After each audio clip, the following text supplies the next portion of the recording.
I recently rewatched the Daniel Craig Bond films and, I started thinking, why do I enjoy seeing these films so much? Why do I watch them again and again? I mean, every time I just get caught up in them and have a great experience. I began to wonder, what inherent value is there in watching a film you've already seen before? As I started to wonder what drew me back to these films that I've seen before, I decided to make this video and to share with all of you where my curiosity led me. I began with a look into the psychology of it all, and I found two researchers, Christelle Russell and Sidney Levy. Now, they've actually named the calming feeling of rewatching a movie experiential control. This provides emotional regulation. This is especially true if you're really into a movie and become fully immersed into that world. It can almost seem like it's actually happening and we're experiencing the drama of that moment. See, when we have problems in our own life, a comforting and familiar movie can help you to forget those problems. There's also something comforting about watching a film you know won't disappoint. If you're anything like me and you struggle with anxiety,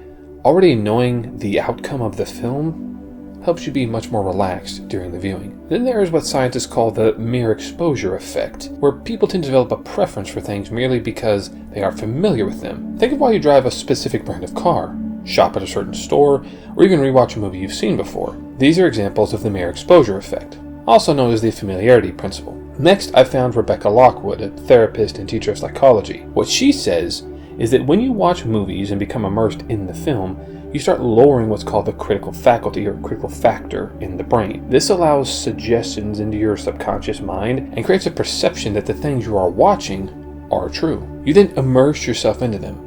This is why when you're not into something you are watching, you will question if it's even possible for it to happen. The critical factor will disregard and discredit it. Most of us know this as suspension of disbelief. Movies are like a time machine. They evoke several emotions in us through their visual form of storytelling and memorable music.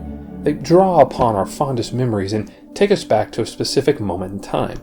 Our minds catalog these experiences, and we yearn to return to them whenever the stress and pressure of this life becomes too much. Similar to the stories of old that our grandparents have told us dozens of times before, and yet we never tire of hearing them. A simpler time is what we like to say. Also, rewatching a film is a unique occurrence because while the film hasn't changed from when you first saw it, you have. You're no longer a naive 10-year-old who didn't understand the key points in the film, whereas now you can enjoy the finer details and the messages seated deep within the film. You gain a new appreciation for the art. In this way, it is a new experience, yet a familiar and comfortable one as well. We all form a unique connection to a film that evolves over time as we grow and mature. Some films lose their luster and importance to us as we grow and change, eventually fading from our mind's desire to see it again, and we simply look back upon it fondly and remember how it mattered to us at that point in time in our life. However, some films are a timeless classic, staying with you for your entire life.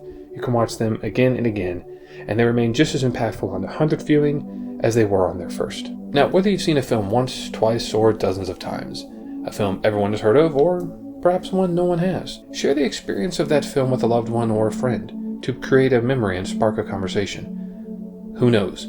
You just might give them their next favorite film to watch. Again, as always, thank you so much for watching, and take care.